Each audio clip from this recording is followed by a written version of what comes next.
바로 첫 번째 문자 사연을 좀 살펴보도록 하겠습니다. 뒷번호 2102번 쓰시는 시청자분께서 한남 뉴타운 3구역에 투자를 하고 싶습니다. 대지 지분 8평짜리 원빌라를 추천을 받았는데 지금 사도 괜찮을까요? 라는 질문을 주셨어요. 한남 뉴타운 3구역 하면 너무나 유명한 구역이잖아요. 재개발로 가장 유명한 지역, 그리고 사업 속도도 빠른 지역. 자, 지금 근데 투자해도 괜찮을까요, 원장님? 네, 말씀하신 것처럼 한남 뉴타운 3구역 같은 경우에는 재개발 쪽에서 특히 이제 강북 지역의 정비 사업 쪽에서는 가장 핫 이슈가 되고 있는 지역입니다. 더군다나 용산 지역에 커다란 주거 타운으로 변모하는 그러한 재개발 광역 개발이기 때문에 한 10년 전부터 우리 뉴타운 2차 뉴타운이 발표되고 나서 그 이후부터 상당히 뜨겁게 관심이 이어지고 있는 곳인데요. 우리 그 한남 뉴타운에 지금 현재 투자를 해 놓으신 분이나 아니면 지금 이제 투자를 고려하시는 분들은 제가 지금부터 드리는 말씀에 대해서 한번 생각을 해보시고 투자 판단에 좀 도움을 받으시기 바랍니다. 자, 우선 좀 한번 보도록 하겠습니다. 우리가 이제 한남 뉴타운을 얘기를 할 때는요, 이쪽에 이제 녹사평역이라고 있습니다. 이 녹사평역을 중심으로 해서 이렇게 한남 뉴타운이 이렇게 목베개처럼 이렇게 되어 있어요. 그리고 이 앞에는 이제 한강이 흐르고 있죠. 이 한남 뉴타운 같은 경우에는 구역이 애초에 5개 구역이었습니다. 그래서 하나, 둘, 셋, 넷, 5개. 그래서 1구역, 2구역, 3구역, 4구역, 5구역 이렇게 진행이 되고 있지요. 1구역 같은 경우에는 실제로 요 위쪽에 있는 이태원 관광특구, 대로변, 상업지역과 밀접해 있기 때문에 반대하시는 분들이 상당히 많이 있었어요. 그래서 1구역은 지금 현재 해제 수순에 들어가 있습니다. 이렇게 이제 1구역이 해제 수순에 들어갔는데 가장 빠른 구역이 어디냐면 지금 현재 3구역입니다. 그리고 3구역 뒤로 바로 4구역이 바짝 쫓아가고 있고요. 2구역 같은 경우에는 이제 2구역도 상가 점포가 밀집된 지역하고 인접해 있기 때문에 그쪽에서 조금 약간 꺼려하거나 반대하시는 조합원들이 계세요. 그래서 이분들 때문에요, 존치하고 재척하는 이런 구역을 지금 현재 조정을 하고 있는 중입니다. 그리고 5구역 같은 경우에는 지금 한강변을 접하고 있는 가장 넓은 면적을 가지고 있어요. 그래서 지대가 좀 다른 데보다는 낮기 때문에 랜드마크로 한남 뉴타운에 크게 주상복합이라든가 이런 것들이 들어올 예정입니다. 그래서 5구역이 지금 가격이 제일 비쌉니다. 시청자님의 문자 사연은요, 지금 현재 한남 뉴타운 3구역 8평짜리 빌라, 원빌라를 매수를 하시려고 하는 것 같아요. 이 8평짜리 원빌라를 매수를 지금 현재 해도 되느냐라고 하는 질문에 사실은 이 부동산 상담이라는 게 이렇습니다.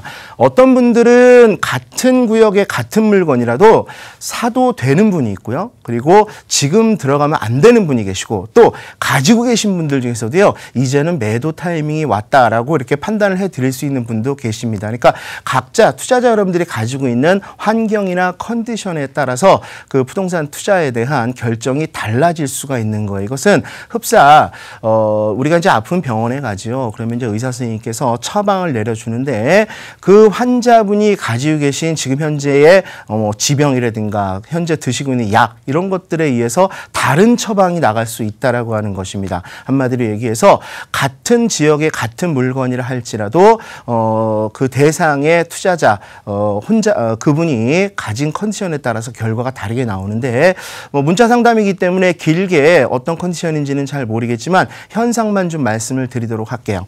우리가 이제 뉴타운이나 재개발 이런 쪽에 투자를 할 때에 보통의 경우에 원빌라 내지는 뭐 단독, 다가구 이런 주택들을 투자의 대상으로 많이 삼습니다. 그런데 사업의 기간이라고 하는 것을 우리가 고려를 해 본다고 하면은 투자 전략을 좀 다르게 가져가야 합니다. 예를 들어서 한 말씀을 드려보겠습니다. 자, 우리 이제 정비 사업이라고 하는 것은 굉장히 많은 단계를 거치죠. 기본 계획이라든가 안전진단, 추진위, 조합 설립인가, 그다음에 건축 심의를 받고 사업 시행가를 받고 감정 평가하고 관리 처분하고 그다음에 조합원 분양하고 철거 이주하고 그다음에 쭉쭉쭉 해서 공사가 끝나면 나중에 입주를 하게 됩니다. 그런데 이 사업 초기에서 나중에 일반 분양을 하는 시점이 있을 거예요. 사업 초기서부터 일반 분양할 때까지 쭉 가격이 이렇게 이렇게 상승을 하는 것이 원래 논리적인 경제 시장입니다. 그런데 우리 재개발 지역에서 한 10년, 5, 6년 전부터 벌어지고 있는 현상이 어떤 것이냐면 초반에 가격이 급등을 한다는 것이죠. 이 초반에 가격이 급등하는데 가장 크게 영향을 주는 품목 중에 하나가 바로 다세대 주택입니다. 이 다세대 주택이 흔히 얘기하는 원빌라 도 있고요. 아니면은 단독 다가구 주택을 분할을 한, 특히 다가구 주택을 분할한 분할 지분이라고 하는 것이 있어요. 그런데 이 원빌라 같은 경우에는요, 실제로 나중에 감정 평가를 했을 때에 얼마만큼의 권리가액이 책정이 되어야 되는지, 그리고 그 금액으로부터 조합원 분양가의 차액을 분담금으로 내고 내가 지금 중개업소에서 가서 사는 가격, 이런 것들을 합쳤을 때 과연 일반 분양 가격보다 얼마만큼 적으냐라고 하는 것을 우리가 계산의 중심에 놓고 해야 되거든요. 그런데 결과적으로 말씀을 드리면 지금 현재 한남 뉴타운 같은 경우에는 원빌라만 다세대 주택을 얘기를 했을 때에는 그 변곡점을 일단 넘어섰다고 보셔야 됩니다. 그러니까 예를 들어서 대지 지분이 8평짜리면 아마 평당 한 1억 원 훨씬 넘어가고 있습니다. 그러면 예를 들어서 8평짜리를 내가 10억을 주고 매수를 했다라고 했을 때 8평짜리를 10억을 주고 매수를 했지만 얘는 나중에 감정평가를 받게 되거든요. 이 감정평가는 얼마가 나올지는 아직은 몰라요. 그런데 이제 우리가 흔히들 시장에서 보정률이라고 하는 것을 주택 공시가격에 곱해서 대략적인 추정 권리가액을 산출을 해내게 되는데, 예를 들어서 주택 공시가격, 이것은 뭐 정확한 얘기는 아닙니다. 그러나 우리가 경험치로 감정평가를 해볼까 그 정도로 나오더라라고 하는 경험치를 대입을 한 것이죠. 주택 공시가격이 예를 들어 3억이라고 하는 돈이 나왔더라. 그러면 이 3억이라고 하는 것에 몇 배수를 해줘야 내가 과연 나중에 감정평가 금액이라고 예상을 할 수가 있겠는가? 보통 뭐 1.5배 이렇게 얘기하시는 분들이 많이 있습니다. 그러면 만약에 3억짜리를 1.5배를 하게 되면은요, 얼마가 나오냐면은 4억 5천 정도가 나오죠. 이 4억 5천은 이제 예상되는 감정가액이라는 것이죠. 이 감정가액에다가 비례율이라고 하는 조합의 수익률을 곱해줘야 되는데, 보통 조합의 수익률은 비례율을 1로 맞추는 경향이 많이 있습니다. 이것은 나중에 이제 법인세 때문에 그러는데요. 그렇다면 만약에 1이라고 본다면 한남산 상구역을 비례율을 101이라고 본다면 그냥 4억 5천만 원이 추정하는 권리가액이 될 것이에요. 그러면 한남 뉴타운의 일반 분양가가 미래에 얼마가 나올 것이냐, 뭐 여러 가지 의견들이 분분하지만 일반 분양가가 만약에 평당 5천만 원이 나온다고 치면 5천에 30평 아파트를 간다 그러면 15억이 될 것이고, 조합원 분양가 같은 경우에는 대략 한 80% 정도가 나올 겁니다. 그러면 80% 정도가 나오게 되면은요, 58에 40, 한 12억 정도가 우리 예상이 되는 거예요. 그러면 일반 분양가 12억, 일반 분양가 15억, 조합원 분양가 12억으로 예상을 했을 때에 4억 5천과 12억 요 사이에 있는 것을 분담금으로 내야 되거든요. 그러면은 12억에서 4억 5천을 빼면 한 7억 5천 정도의 분담금을 예상을 할 수가 있습니다. 그러면 7억 5천과 지금 중개업소에서 가서 사는 가격이 예를 들어 10억이었다라고 하면 이게 17억 5천이거든요.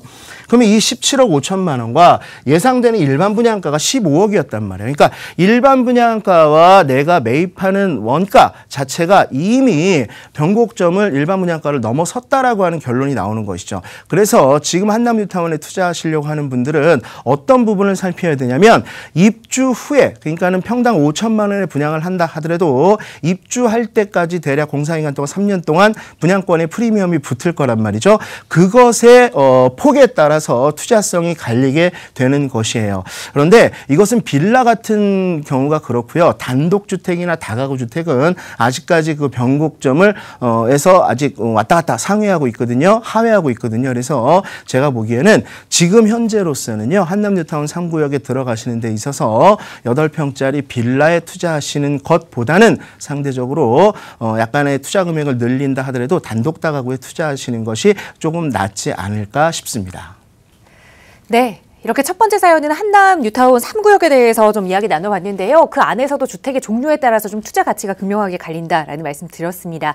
빌라면 투자 반대, 그리고 단독이나 다가구 쪽으로 알아보시면 투자 찬성 의견 드렸으니까요. 다시 한번 그쪽으로 점검해 보시고 또 투자 고민 생기신다면 전화 문의 주시면 조금 더 친절하게 상담 도움 드리겠습니다. 자, 아래 나가고 있는 번호로 지금 보시는 누구나 함께 하실 수 있고요. 다음 문자 사연 하나 더 살펴보겠습니다. 뒷번호 9882번 쓰시는 시청자 시청자분께서 서부 이천동에 대림아파트 33평형을 보유하고 있습니다. 계속 보유해도 될까요? 아니면 언제까지 보유를 해야 좋을까요? 라는 질문을 주셨는데요. 거주 여부는 지금 알 수가 없습니다. 자, 우선 보유 의견만 가지고 원장님의 의견 좀 여쭤볼게요. 어떻게 보시나요? 네, 서부 이천동 같은 경우에도 용산 지역에서 한 10여 년 전부터 굉장히 뜨거운 이슈가 되었던 지역이죠. 요 서부 이천동 쪽이 그렇게 뜨겁게 된 이유를 여러분들이 먼저 아시는 것이 중요합니다. 용산 역세권 개발 벌써 10여 년 전부터 단군 이래 최대 개발이라고 하는 이슈를 가지고 개발을 추진해 왔습니다만 여러 가지 사정 때문에 이제 무산 위기에 왔었죠. 그런데 얼마 전에 다시 용산 재개발을 시동을 걸겠다라고 하는 얘기가 나왔었습니다. 용산 전체에서 여러 가지 이슈가 많이 있는데 뭐 민족공원 개발이라든가 한남 뉴타운이라든가 아니면은 역세권 코레일 개발이라든가 서부 이천동 개발 그리고 원효, 서계, 청파 뭐 후암동까지 굉장히 많은 개발 호재들이 있는데 그중에 서부 이천동에 있는 대림 아파트를 보유하고 계신다면 오늘 제 말씀을 한번 잘 들어보시기 바랍니다. 이슈는 이것입니다. 한강이 이렇게 있고요. 한강이 이렇게 있고 지금 용산 코레일 부지가 이렇게 지금 개발을 앞두고 있는 것이에요. 이쪽에 이제 용산역이 있죠. 그럼 여기 있는 것들은 이제 공공개발이거든요. 그런데 예전에 오세훈 시장 시절에 이 앞에 있는 한강변에 있는 서부 이천동 끄트머리에 있는 여기에 있는 마을이 있었어요. 여기에 보면 증산 아파트라든가 성원 아파트, 대림 아파트 이렇게 굉장히 노후된 주택들이 있었는데 그중에 우리가 흔히 얘기하는 병풍 아파트라고 하는 대림 아파트와 성원 아파트가 있었습니다. 그런데 개발 초기에는요, 예전에는 어떻게 계획을 잡았었냐면 한강의 공공성 회복, 그 다음에 한강 르네상스 시대를 열자 해가지고 여기를 전부 다 통으로 통합 개발을 하려고 하는 계획이 나왔었어요. 그러면서 대림성원 같은 경우에는 철거할 만한 그러한 연수를 가지지 않았음에도 불구하고 통합 개발이라고 하는 것 때문에 어쩔 수 없이 부수고 다시 재건축을 해야 되는 혹은 거기에 입주한 사람들이 용산 역세권 안으로 주상복합이라든가 좋은 아파트를 이렇게 환지받을 수 있는 그러한 기회가 있었을 때가 있었습니다. 그런데 이제 그것이 첫 번째로 한번 무산이 되고 다시 시동을 걸면서 지금 나오는 얘기들은 통합 개발은 하지 않겠다라고 하는 것으로 가닥을 잡았습니다. 그렇다면 대림 아파트, 성원 아파트의 운명은 앞으로 어떻게 될 것인가? 물론 미래의 일이기 때문에 제가 단정지어 말씀을 드릴 수는 없지만 상식적으로 지금 현재 현존하는 법으로 객관적으로 판단을 해봤을 때에는요. 얘는 그럼 독자적으로 대림 아파트는 개발을 해야 됩니다. 독자적인 민간 개발이라고 한다면은요, 정비 사업일 것이고요. 이 정비 사업이라고 하는 것은 재개발이나 리모델링, 재건축이나 리모델링입니다. 이 재건축 사업 같은 경우는 현재는 30년이 넘어야 추진을 할 수가 있죠. 그런데 아직까지 대림 아파트는 30년이 넘어가질 못하고 있습니다. 그렇다면 굉장히 오랫동안 기다려야 되겠죠. 이 오랫동안 기다리는 시간, 근데 용산이 정비 사업 중에 특히 이제 대림 아파트가 재건축으로 가야 되는 것 이외에 통합으로 개발하는 것이 없다면 얘는 방금 말씀드린 것처럼 상당히 오랜 기간 동안 시작하는데 기간이 걸릴 거다라고 하는 것입니다. 시간이 얼마나 걸리냐면요. 정비 계획구역, 그러니까 구역도 잡아야 되죠. 추진위도 만들어야 되죠. 조합도 만들어야 되죠. 정말로 안 좋게 본다면은 한 15년에서 20년 이상을 기다려야지 개발이 가시권 안에 들어올 수가 있다라고 하는 얘기입니다. 그러니까 용산 전체가 뜨겁고 그리고 강북의 중심이고 개발의 중심이기는 합니다만 투자자 입장에서는요. 객관적이고 좀 논리적이고 냉정하게 좀 바라봐야 될 필요가 있을 것 같아요. 지금 대림 아파트는요. 물론 용산 개발에 대한 분위기 때문에 가격이 많이 떨어지거나 그러지는 않을 거예요. 하지만 투자의 대상으로 삼는다면 과거에 많이 올라갔다가 대략 한 7, 8년 동안 계속 내려온 가격 그리고 얼마 전에 몇 달 전에 다시 다시 한번 반등을 시작을 했죠. 요 정도까지가 단기적으로는 또 하나의 변곡점이 꼭지점이 오지 않았나 싶어요. 그래서 이 물건은 가져가시려면 장기적으로 가져가셔야 되고요. 그다음에 투자적인 측면 이것을 팔아서 다른 대안이 있다라고 한다면 지금쯤 매도를 하셔도 되지 않을까 이렇게 생각이 듭니다. 네, 투자 기간을 함께 좀 고려를 해보셔야 할 것 같습니다. 장기 투자라면 보유하셔도 좋지만 마냥 다른 투자처로 좀 생각을 하신다면 지금 매도하시는 것도 타이밍적으로는 괜찮다라는 말씀으로 좀 정리해드리도록 할 거고요. 자, 샵 3989번 통해서 문자 주신 내용들 계속해서 살펴보고 있습니다. 세 번째 사연 좀 살펴볼게요. 뒷번호 6726번 쓰시는 시청자분께서 강남구 논현동에 도시형 생활주택 원룸을 보유하고 있습니다. 현재 월세 70만 원을 받고 있는데 향후 전망이 궁금합니다라는 질문 주셨어요. 정확한 주소는 없긴 한데요. 논현동의 도시형 생활주택 원룸입니다. 괜찮을까요? 앞으로도요? 네, 논현동의 도시형 생활주택을 문의를 주셨는데요. 일단 도시형 생활주택, 그러니까 우리가 모든 것을 지금 현상만 바라보면 안 되고요. 이것이 태어나게 된 배경, 그 히스토리를 알고 앞으로 어떻게 될 것인가를 예측을 할 수 있어야 되거든요.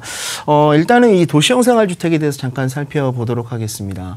이 도시형 생활주택이라고 하는 것이 과연 무엇인가? 이것은 이제 다세대 주택에 들어가는 것인데 예전에 1인 가구 와 2인 가구 혹은 1, 2인 가구라고 칭하죠. 이렇게 가구원 수가 적은 가구들이 지금도 늘어나고 있고 앞으로도 계속해서 늘어날 것이다 라고 하는 예측을 하면서 도시계획을 짜는데요. 1, 2인 가구가 많아지기 때문에 그들이 필요한 공급을 해 주어야 된다라고 하는 필요성이 대두가 되었습니다. 그래서 2009년도에 어떤 게 나왔냐면 보통 우리가요 집을 지을 때는요 어떻게 짓냐면 처음에 1층에 주차가 어느 정도 확보가 되느냐의 주차 대수에 따라서 위에서 필로티 위에 있는 그런 가구나 세대 수가 결정이 되거든요. 예를 들어서 0.5대에서 0.7대, 그러니까 한 가구당 0.5대에서 0.7대 정도의 주차장을 확보를 해야지 건축 허가가 난다. 이게 이제 주차장법인데요. 이런 제한사항이 있었어요. 지금도 물론 있지만 예전에 이러한 제한 때문에 1, 2인 가구가 생활할 수 있는 원룸을 짓기가 상당히 어려웠었습니다. 원룸을 짓더라도 상당히 전용 면적이 큰 원룸을 지을 수밖에 없었죠. 이 주차장법 때문에. 그런데 2009년도에 도시형 생활주택이라고 하는 1, 2인 가구를 위한 소형 주택을 많이 공급하기 위해서요. 주차장법을 완화시킨 그러한 형태의 주택이 나타나기 시작을 했습니다. 이것이 바로 도시형 생활주택입니다. 이 도시형 생활주택에 사는 분들은요. 대부분 이제 지하철역과 가까운 데에서 차량이 없이 왔다 갔다 할 수 있는 사람들이 많기 때문에 주차장법을 완화시키는 명분이 되었던 것이죠. 그래서 주차장이 0.5대에서 0.7대에서요.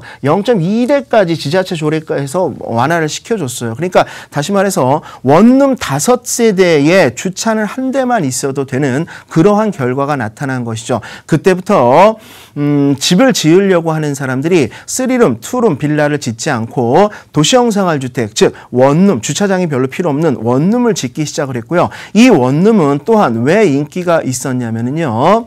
투자하시는 분들이 월세를 받는 부동산 투자를 많이 원하시는데요. 오피스텔보다도 규모가 작고 가격적인 공급 원가가 분양가가 싸기 때문에 원룸을 찾으려고 하는 매수 수요도 많이 있었고 임차인들도 많이 있었습니다. 그래서 이러한 니즈들이 전부 다 맞아떨어졌고 거기에 이런 것들을 지을 수 있는 공법적인 내용까지 완화가 되었기 때문에 집을 지어서 파는 그런 시행하시는 분들도 이러한 집들을 많이 짓게 된 것이에요. 이렇게 트라이앵글이 전부 다 니즈가 맞는 상태에서 공급이 많이 되었죠. 그러다가 이것이 2009년도부터 2013년도까지 많이 지어졌는데 이 사이에 도시형 생활주택들이 너무 난립이 되면서 이것이 이제 도시계획적으로 좀 문제가 있을 수 있다라고 하는 것 때문에 다시 주차장법이 강화가 되기 시작을 했어요. 그래서 이때부터는 또다시 2014년부터는 원룸을 짓기가 어려워졌습니다. 그러면서 다시 2룸이나 1.5룸으로 선회를 했는데요. 요 사이에 여러분들이 많이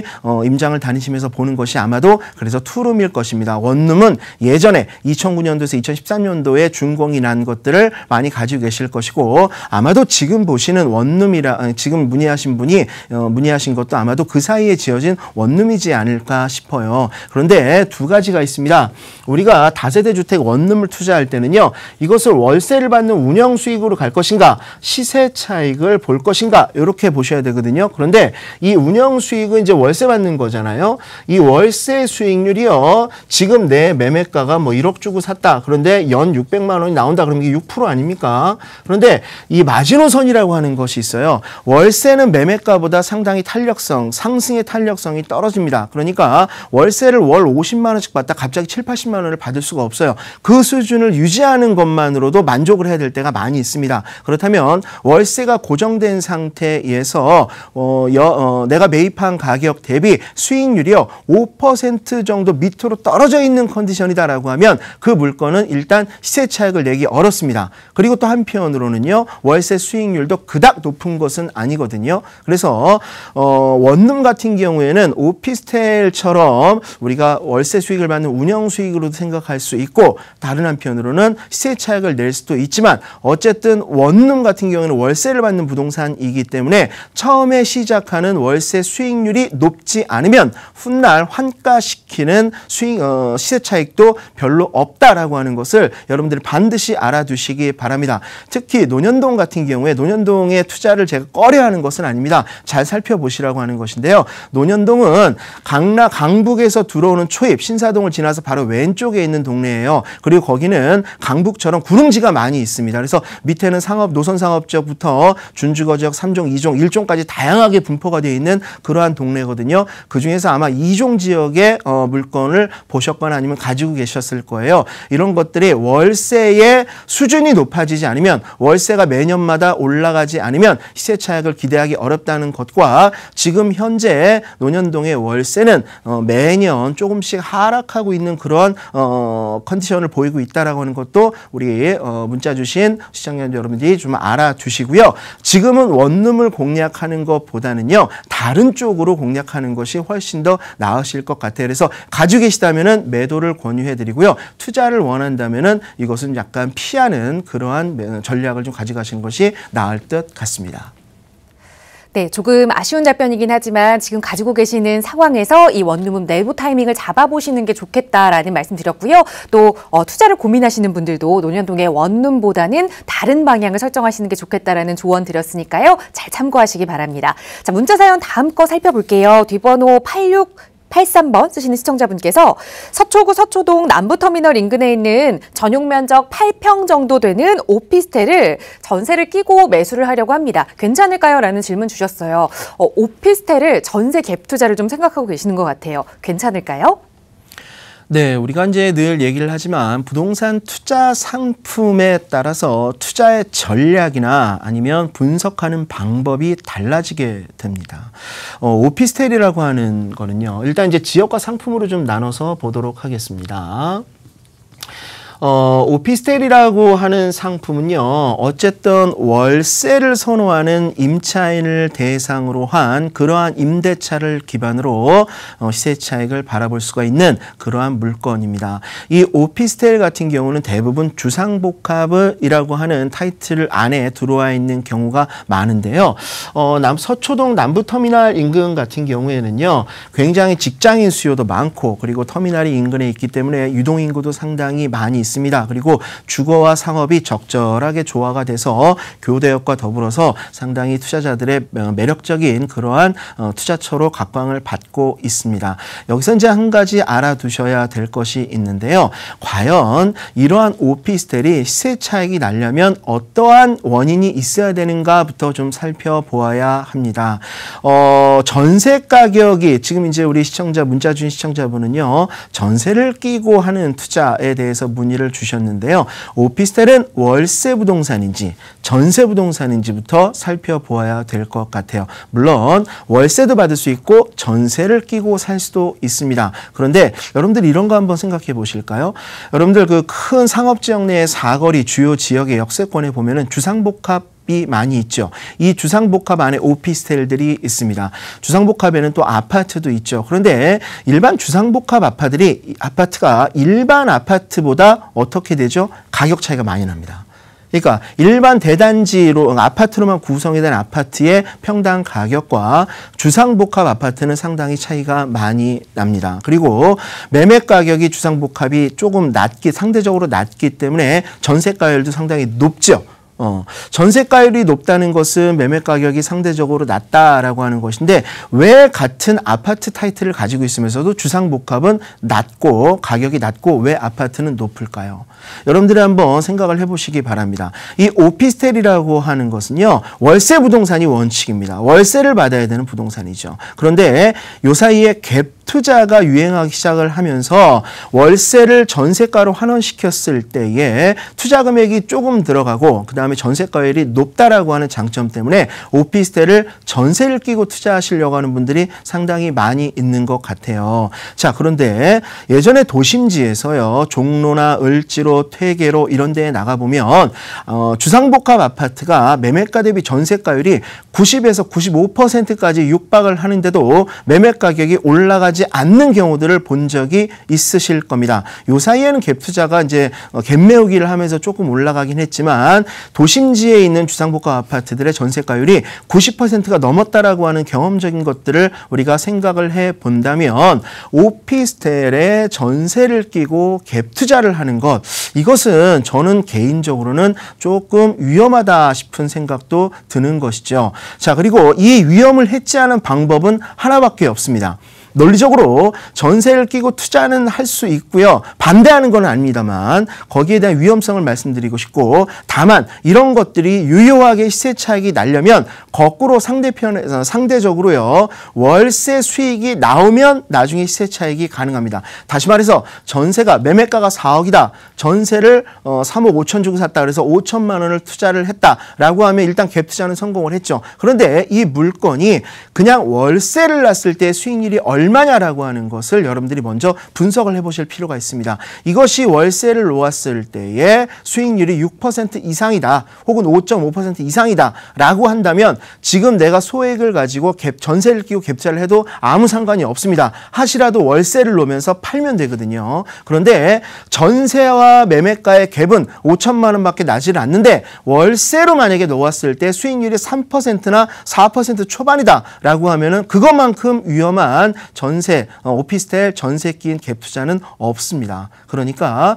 여러분들이요. 부동산을요. 그냥 투자 금액만 바라보거나 월세 수익률만 바라보거나 그리고 지역적인 강점만 바라봤을 때에 훗날 여러분들이 원했던 수익률이 나오지 않을 경우가 상당히 많이 있고 저는 그것을 많이 목격을 했습니다. 그러니까 전문가들하고요. 상의를 잘 하셔가지고 객관적이고 냉철하게 투자 판단을 해보셨으면 좋겠습니다.